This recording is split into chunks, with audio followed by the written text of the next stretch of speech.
Dami din ang payong antoy di sa niya. Antoy ho ni lang to ho.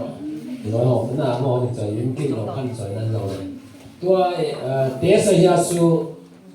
hinay ma klasa su phone do pia hi ho si te na. Abo ni pai ne ga ki tu pa ka san. Abang te ne imo lo ki ta ki tu sa na.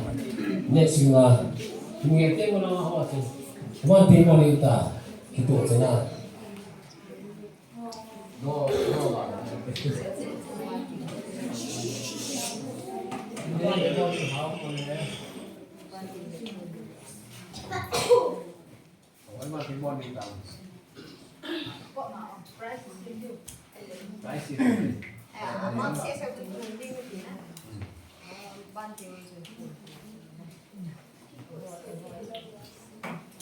Abang tiếng kita chân phủ tao tí na, lo công là nghề là cái loại gì?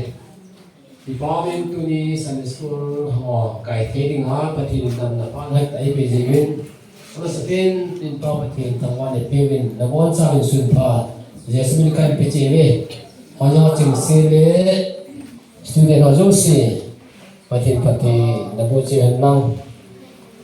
ekipa số cái nợ vậy mo. Kita nak jadi ikut jilat cek atau sakit tu, kita isanan, hati rupiah nan, bertahu tu. Tu ni ahi kelas orang tin cek kita tin. Next Sunday tiada kita cina Christ of sini jom le jiko, kalau aku nak tu question answer script answer paper tu inok printing ini macam kelas tu ni jom. Kelas itu mesti kini tin apa kene sampai berapa tu sampai kita ni ni kita tu tolong perusi perusi komplek sana kan je dia konen dia cun kita amin dunia kelas so hindi wahin Yesus merhen tiga sekolah mesti buat tadi mesti buat tadi komitin Yesus merhen kalau tu servanti sautin saat saya tu student hall mangboy kurang mangboy perhentian taman ini tin kelas of hindi he ngomong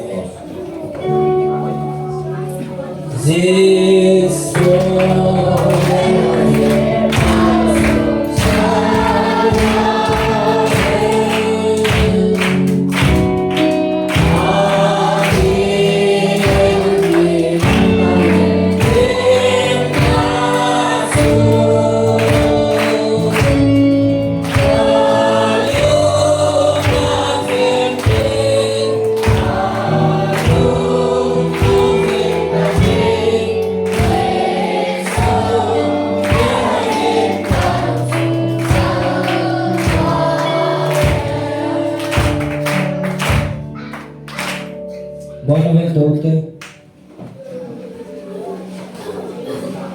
Nami si Ceo te kima lola sampai nala kima tau nang mangnya tau te kaki pawe hapa nama tuni timong ni khopa phare papa nang mane hi musa kirwin kimo tuni khoa chapang te kimo Sunday school kan ko mo chen nang ma tuni khoa phalo bina nang mane hi musa tholana na tu timong kirwin ka evin kaki na sumu ba nang man lagaw na hin pui wa tingla ehil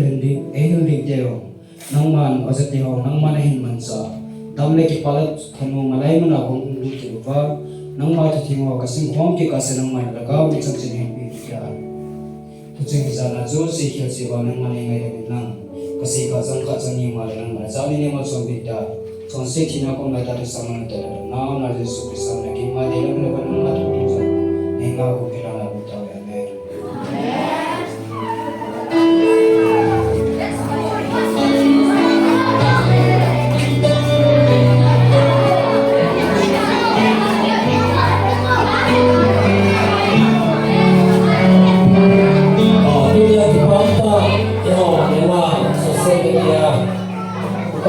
Aku sampaikan bunyi penting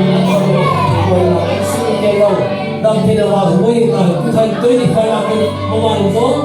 penting dibilang dan siapa ini aku kan sini di masa Kristus ini kesibisi aku nak dibantukan sini